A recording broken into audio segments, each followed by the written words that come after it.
தமிழ் மக்களின் வாக்குகளை சிதறடிக்க வேண்டாம் வஜிர அபேவர்த்தன வலியுறுத்து. ஈஸ்டர் குண்டு தாக்குதல் மைத்திரி கருணா பிள்ளையான் மூடி மறைக்கும் உண்மைகள். சுமந்திரனின் கருத்தால் வெடித்தது சர்ச்சை கைவிரித்து ஸ்ரீதரன் மாவை.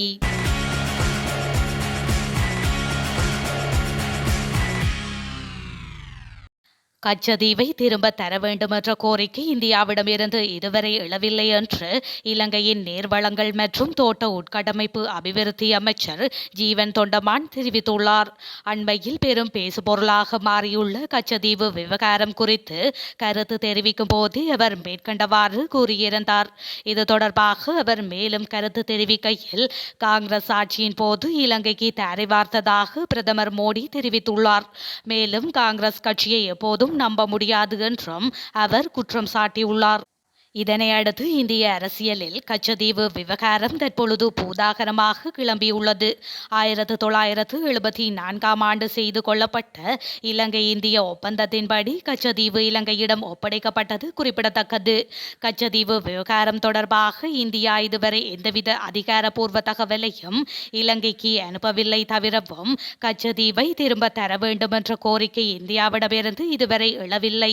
ஒருவேளை கச்சதீவு தொடர்பாக இந்தியா கோரிக்கை விடுத்தால் இலங்கை வெளியுறவுத்துறை அதற்கு பதிலளிக்கும். இலங்கையை பொறுத்தவரை கச்சதீவு இலங்கையின் கட்டுப்பாட்டில் தான் உள்ளது என்று அவர் மேலும் தெரிவித்துள்ளார்.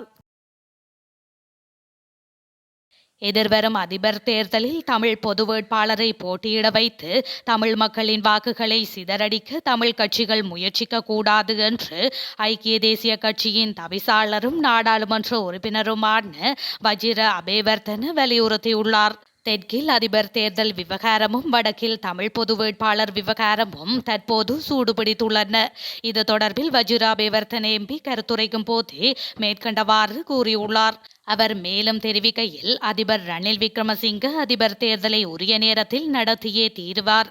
அவர் மூவின மக்களின் ஆதரவுடன் அந்த தேர்தலில் வெற்றியடைந்து அதிபர் பதவியில் தொடர்ந்தும் நீடிப்பார். இதேவேளை அதிபர் தேர்தலில் தமிழ் பொது வேட்பாளரை களமிறக்க தமிழ் கட்சிகள் ஆலோசிக்கின்றனர். வடக்கில் உள்ள சில தமிழ் கட்சிகள் தான் இதில் ஆர்வம் காட்டி வருகின்றன. தமிழ் பொது வேட்பாளராக யார் களமிறங்கினாலும் அவர் வெற்றியடைய மாட்டார் என்பதை தமிழ் கட்சிகள் முதலில் புரிந்து கொள்ள வேண்டும். எனினும் தமிழ் பொது வேட்பாளர் ஒருவரை வடக்கில் உள்ள தமிழ் கட்சிகள் களமிறக்கினால் அங்குள்ள மக்களின் வாக்குகள் தான் சிதறடிக்கப்படும். எனவே எதிர்வரும் அதிபர் தேர்தலில் தமிழ் பொது வேட்பாளரை போட்டியிட வைத்து தமிழ் மக்களின் வாக்குகளை சிதறடிக்க தமிழ் கட்சிகள் முயற்சிக்க கூடாது என்று கேட்டுக்கொள்கின்றேன் என்று அவர் குறிப்பிட்டுள்ளார். உயிர்த்த ஞாயிறு குண்டு தாக்குதல் நடத்தப்பட்ட தினத்தன்று குண்டு தாக்குதலுக்கு பயன்படுத்தப்பட்ட பொருட்கள் அடங்கிய வாகனம் களனிகம வீதி சோதனை சாவடியில் வைத்து பரிசோதனை செய்யாமல் விடுவிக்கப்பட்டதாக ஐக்கிய மக்கள் சக்தியின் நாடாளுமன்ற உறுப்பினர் காவிந்த ஜெயவர்தன தெரிவித்துள்ளார். நாடாளுமன்றத்தில் நேற்று இடம்பெற்ற ஆயுர்வேத சட்ட ஒழுங்கு விதிகள் தொடர்பான விவாதத்தில் உரையாற்றுகையில் அவர் மேற்கண்டவாறு குறிப்பிட்டுள்ளார். அவர் மேலும் உரையாற்றியதாவது, உயிர்த்த ஞாயிறு குண்டு தாக்குதல் அரசியல் தேவைக்காகவே நடத்தப்பட்டது என்பதற்கு பல விடயங்களை குறிப்பிடலாம். தற்கொலை குண்டுதாரியான ஜமீலின் வீட்டுக்கு சிஐடியினர் சென்றமை, மாத்தரை பொடி சஹ்ரான், சோனிக் என்ற சொல், அபூபக்கர், குண்டு தாக்குதலுக்கு பயன்படுத்தப்பட்ட பொருட்கள் அடங்கிய வாகனம் களனிகம வீதி சோதனை சாவடியில் வைத்து பரிசோதனை செய்யாமல் விடுவிக்கப்பட்டமை, அத்துடன் குண்டு தாக்குதல் சம்பவம் தொடர்பில் சர்வதேச மட்டத்தில் தகவல் கிடைத்ததாக பிரதி காவல்துறை மாதிபர் நிலந்த ஜெயவர்தன குறிப்பிட்டுள்ளமை உள்ளிட்ட பல காரணிகள் சந்தேகத்தை தோற்றுவிக்கின்றன. உயிர்த்த ஞாயிறு குண்டு தாக்குதல் சம்பவத்தால் 200ற்கும் மேற்பட்டோர் உயிரிழந்தனர். 500ற்கும் மேற்பட்டோர் படுகாயமடைந்தார்கள். பலர் இன்றும் படுக்கையில் விசேட தேவையுடையோராக உள்ளார்கள்.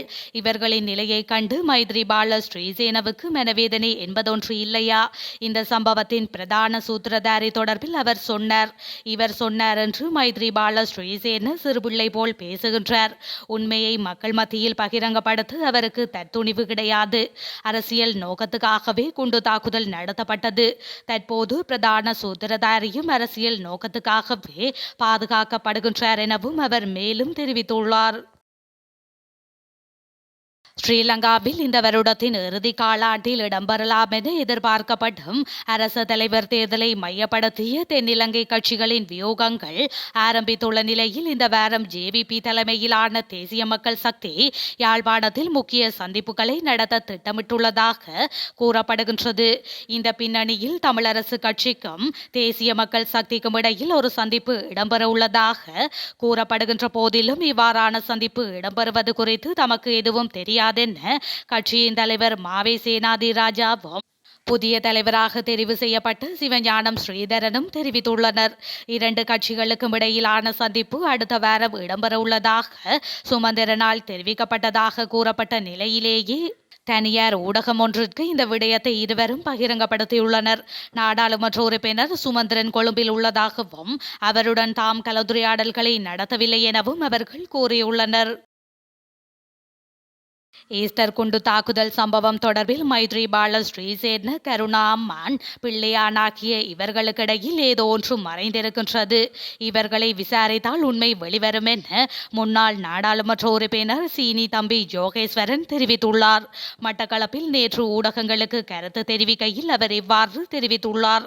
சட்டத்தின் மத்தியில் சாட்சியங்கள் மறைக்கப்பட்டாலும் குற்றம். அந்த சாட்சியம் ஏற்கனவே சொல்லப்படாது இருந்தது பாரிய குற்றம். ஆகவே அவர் மீது தீவிரமான விசாரணை நடத்தப்பட்டு சரியான தகவலை தரவில்லை எனில் சட்டத்தின் முன் நடவடிக்கை எடுக்க வேண்டும். அது தவிர ஈஸ்டர் குண்டு தாக்குதல் தொடர்பாக ஆசாத் மௌலானா பிள்ளையான் தொடர்பாக தெரிவித்ததையும் பிள்ளையான் புத்தகம் வெளியிட்டுள்ளது தொடர்பாக கருணா அம்மான் கருத்து தெரிவித்துள்ளார். இவர்கள் எல்லோரும் கூட்டாக விசாரிக்கப்பட வேண்டும். ஏதோ ஒன்று இவர்களுக்குள் மறைந்திருக்கின்றது. எனவே இந்த கருத்துக்களை வெளியிட்டு குற்றம் சாட்டும் முன்னாள் அதிபர் மைத்ரிபால ஸ்ரீசேன, கருணா அம்மான் என்று அழைக்கப்படும் முன்னாள் பிரதி அமைச்சர் வி முரளிதரன், பிள்ளையான் என அழைக்கப்படும் ராஜாங்க அமைச்சர் சந்திரகாந்தன் ஆகிய 3 பேரை அரசாங்கம் கைது செய்து சரியாக விசாரித்தால் இந்த குண்டு தாக்குதல் தொடர்பாக சரியான சூத்திரதாரி கைது செய்யப்படுவார். இது யார் என்பதை அறிய முடியும். எனவே அதிபர் விசேட குழு ஒன்றை அமைத்து அவர்களை கண்டுபிடித்து சட்டத்தின் முன் நிறுத்துமாறு அரசையும் அதிபரையும் கேட்டுக்கொள்கின்றேன் என்று அவர் மேலும் தெரிவித்துள்ளார். இந்தியாவின் அருணாச்சல பிரதேசத்தில் உள்ள சுமார் 30 இடங்களுக்கு சீனா பெயர் சூட்டியுள்ளது. இதன்படி 11 குடியிருப்பு மாவட்டங்கள், 12 மலைகள், 4 ஆறுகள், 1 ஏரி, 1 நிலப்பகுதி உள்ளிட்ட 30 இடங்களுக்கு சீனா புதிய பெயர்களை சூட்டியுள்ளது. கிழக்கு அருணாச்சலத்தில் உள்ள பகுதியை தங்களது ஆளுகைக்கு உட்பட்ட ஜங்னக் பகுதி என பெயரிட்டு சீனா அழைக்கின்றது. இதற்கமைய ஏற்கனவே கடந்த 2017, 2021 மற்றும் 2023 ஆகிய ஆண்டுகளில் அருணாச்சலில் உள்ள பல்வேறு பகுதிகளுக்கு சீனா புதிய பெயர்களை சூட்டியிருந்தது. இந்த நிலையில் தற்போது 4வது முறையாகவும் அருணாச்சல பிரதேச பகுதிகளுக்கு புதிய பெயர்களை சீனா சூட்டியுள்ளது.